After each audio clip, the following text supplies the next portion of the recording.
Students, welcome to online classes. स्कूली ज्ञान से जुड़ी हर अपडेट को पाने के लिए सब्सक्राइब करें हमारा चैनल और लेटेस्ट अपडेट पाने के लिए बेल आइकन को प्रेस करना ना भूलें। आज हम चैप्टर 6 करने वाले हैं combustion and flame. Combustion and flame है, इसके बारे में है जो कोई चीज़ हम जलाते हैं तो वो कैसे जलती है और जलने के ऊपर वो फ्लेम देती है।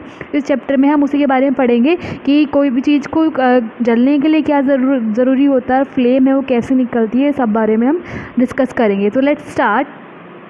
We use different kind of fuel for various purpose at home, in industry and for running automobiles। हम बहुत सारे अलग अलग टाइप के जो फ्यूल्स है वो यूज़ करते हैं हमारे घरों में, इंडस्ट्रीज़ में, और उसके अलावा जो ऑटोमोबाइल्स उनको चलाने में भी, गाड़ियों को चलाने में भी हम फ्यूल यूज़ करते हैं।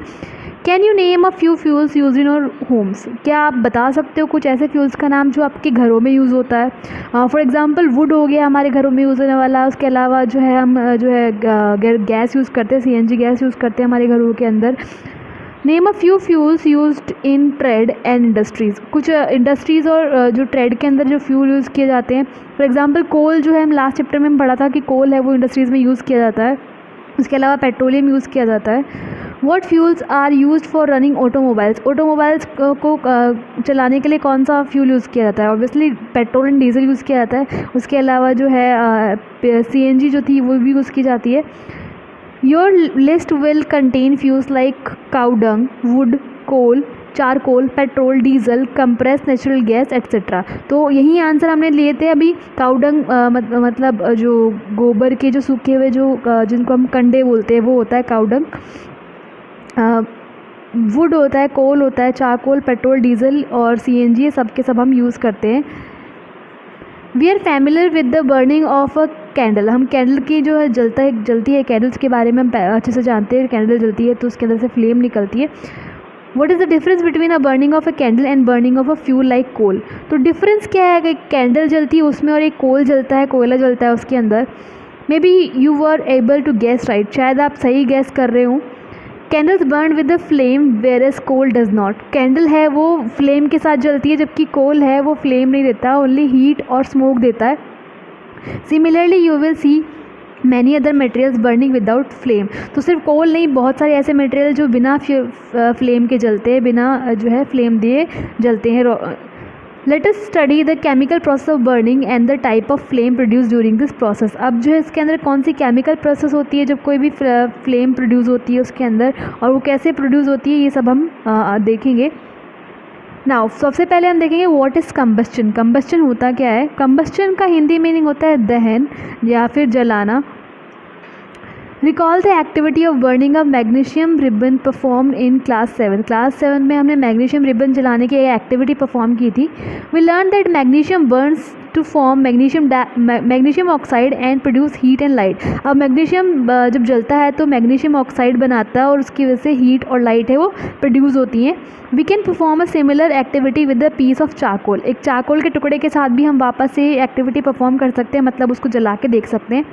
Hold a piece with a pair of tong and bring it near the flame of a candle और a Bunsen burner.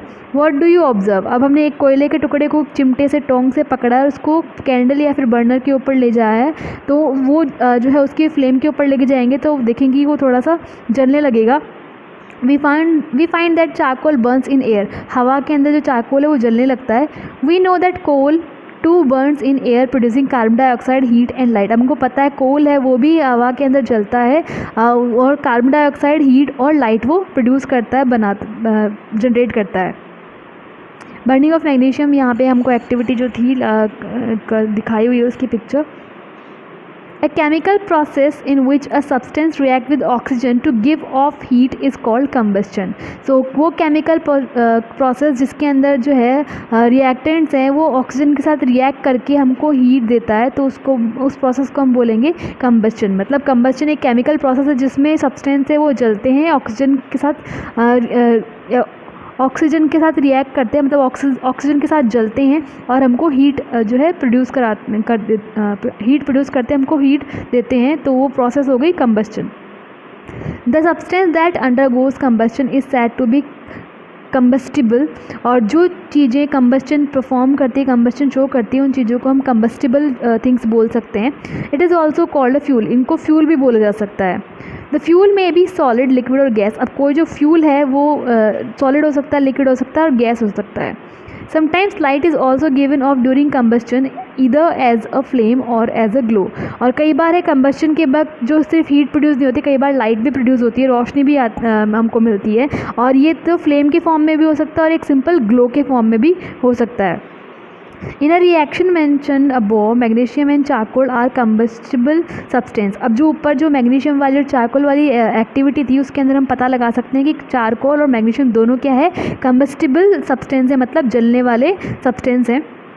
We were told that food is a fuel for our body. हमको बताया जाता है कि जो food है वो हमारी बॉडी का फ्यूल होता है, right. So in our body food is broken down by reaction with oxygen and heat is produced, we learned in class 7। तो क्लास 7 में पढ़ा था जो फूड है वो सिंपलर सब्सटेंस में टूटता है और ऑक्सीजन ऑक्सीजन के साथ रिएक्शन करके हीट प्रोड्यूस करता है, हीट और एनर्जी प्रोड्यूस करता है, उससे हमारी बॉडी है वो गर्म रहती है और हमारी बॉडी को एनर्जी मिलती रहती है। Now activity 6.1, collect some materials like straw, matchstick, kerosene oil, paper, iron nail, stone piece, etc., glass, etc. Under the supervision of your teacher, try to burn each of these materials one by one. If combustion take place, mark the material combustible, otherwise mark it non-combustible. So हमको ये सारी चीज़ें collect करनी है और उनको जला के देखना है, और जलाने के पर हम जो चीज़ जल जाती हैं इजीली उनको हमको उनके आगे कम्बस्टिबल में टिक करना है, स्टेबल में, और जो नहीं जलती उनको नॉन कम्बस्टिबल में टिक करना है। तो देखते हैं, वुड है वो जलता है तो ये कम्बस्टिबल हो गया, पेपर भी कम्बस्टिबल है, आयरन नेल नहीं जलती है तो ये कम्बस्टिबल नहीं है, नॉन कम्बस्टिबल है। कैरोसिन ऑयल जलता है, स्टोन पीस नहीं जलता है, स्ट्रॉ जो घास फूस के जो है वो जलते हैं, चारकोल जलता है, मैस्टिक जलता है, लेकिन ग्लास जो है नॉन कम्बस्टिबल सब्सटेंस है। तो ये जो टेबल है ये आपको अपनी बुक में फिल करनी है। Can you name some more substances which are combustible? You can add those in table 6.1। और कुछ चीज़ें भी होती हैं जो combustible और नॉन combustible में काउंट हो सकती हैं, और भी सब्सटेंस होते हैं, तो उनको आप टेबल 6.1 में ऐड कर सकते हो।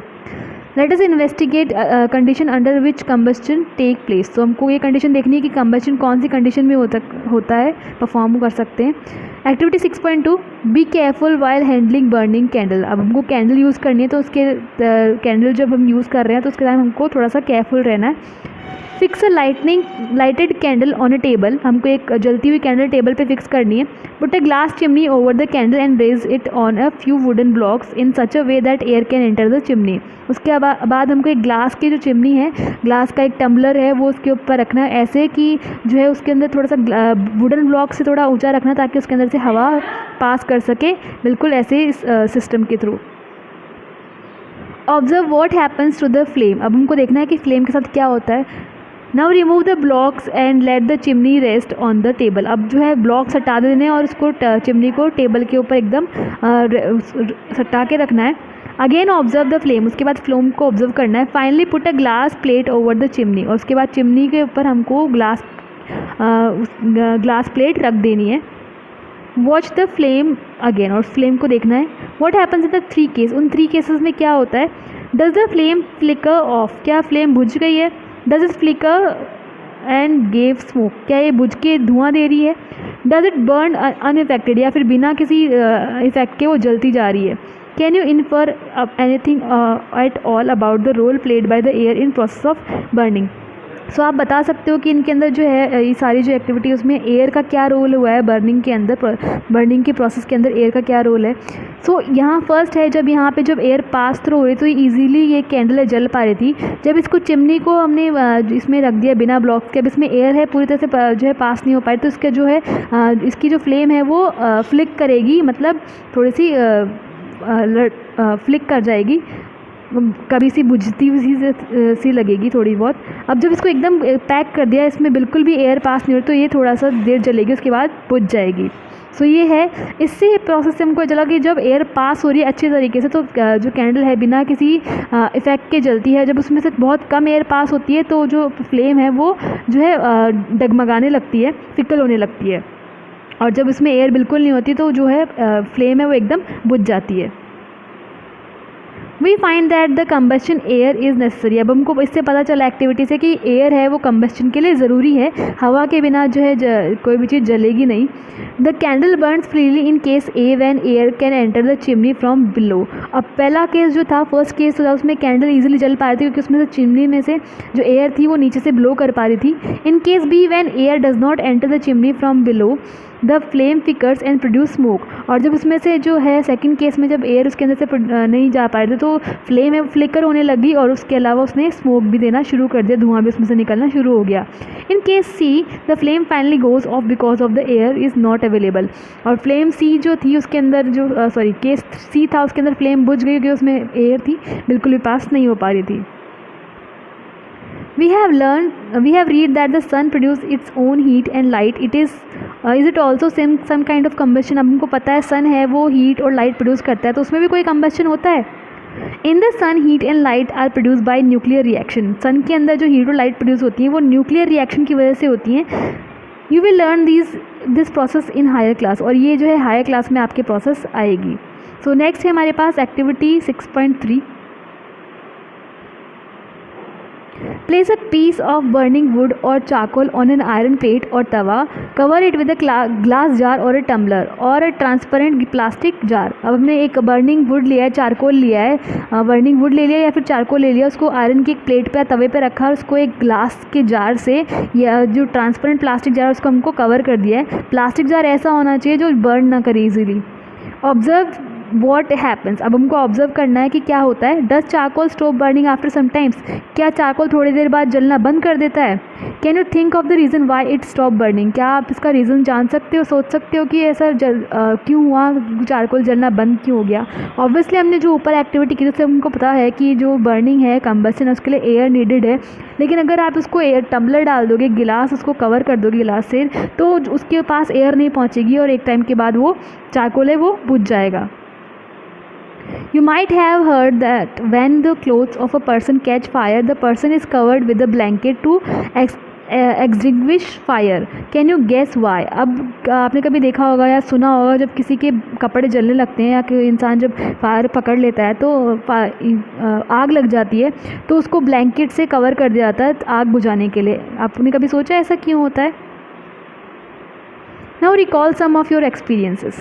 Does a matchstick burn by itself? How does it burn? क्या मैचस्टिक माचिस खुद जलती है? कैसे जलती है ये? You must have had an experience of burning a piece of paper. अब पेपर का टुकड़ा जलता है, वो कैसे जलता है? Does it burn when a burning matchstick is brought near it? क्या तब जलता है जब एक माचिस जो है जलती हुई इसके पास लाई जाए? Can you burn a piece of wood by bringing a lighted matchstick near it? क्या है किसी एक लकड़ी के टुकड़े को उसके पास में एक जलती हुई माचिस ला के आप उसको जला सकते हो। Why do you have to use paper or kerosene oil to start fire in wood or coal. किसी भी वुड और कोल के अंदर आपको आग लगाने के लिए, जलाने के लिए उसको पेपर और केरोसिन का यूज़ क्यों करना पड़ता है। Have you heard of forest fire. क्या आपने कभी फॉरेस्ट फायर के बारे में सुना है? During the extreme heat of summer at the some places dry grass catches fire. जब जहाँ पे बहुत ज़्यादा गर्मी पड़ती है वहाँ पे जो सूखी घास है वो आग पकड़ लेती है। From it the grass it spread to trees and very soon the whole forest is on fire. और उस घास से जो है पेड़ों तक आग पहुँच जाती है और बहुत जल्दी पूरे जंगल में आग फैल जाती है। It is very difficult to control such fire. और ऐसी आग को पर काबू पाना बहुत मुश्किल होता है क्योंकि जंगल में बहुत सारा फायरवुड होता है, बहुत सारा घास और पेड़ होते हैं जो कि जलने के लिए काफ़ी ज़्यादा इन्फ्लुएंस होते हैं उनके ऊपर, सो वो ईज़िली जल जाते हैं। Do these experience tell you what different substance catch fire at different temperature. तो इससे आपको पता, आप सोच सकते हो कि कौन जो कुछ सब्सटेंस होते हैं जो अलग अलग टेम्परेचर पे जो है जो आग पकड़ लेते हैं, फायर कैच कर लेते हैं। The lowest temperature at which a substance catch fire is called its ignition temperature. और वो लोएस्ट टेम्परेचर जिस पे कोई भी सब्सटेंस जो है आग पकड़ लेगा वो उस सब्सटेंस का इग्निशन टेम्परेचर कहलाएगा। इग्निशन टेम्परेचर होता है मतलब मान लो कि कोई चीज़ है, एक सब्सटेंस है जो 30 डिग्री सेंटीग्रेड पे ही बहुत आग पकड़ लेता है तो उसका इग्निशन टेम्परेचर क्या हो गया, 30 डिग्री सेंटीग्रेड। सो आज के लिए बस इतना ही। इग्निशन टेम्परेचर तक आपको समझ आ गया। नेक्स्ट जो है इस वीडियो के जो है अगले पार्ट में हम चैप्टर के अगले पार्ट में हम करेंगे। So that's all for today. Thank you.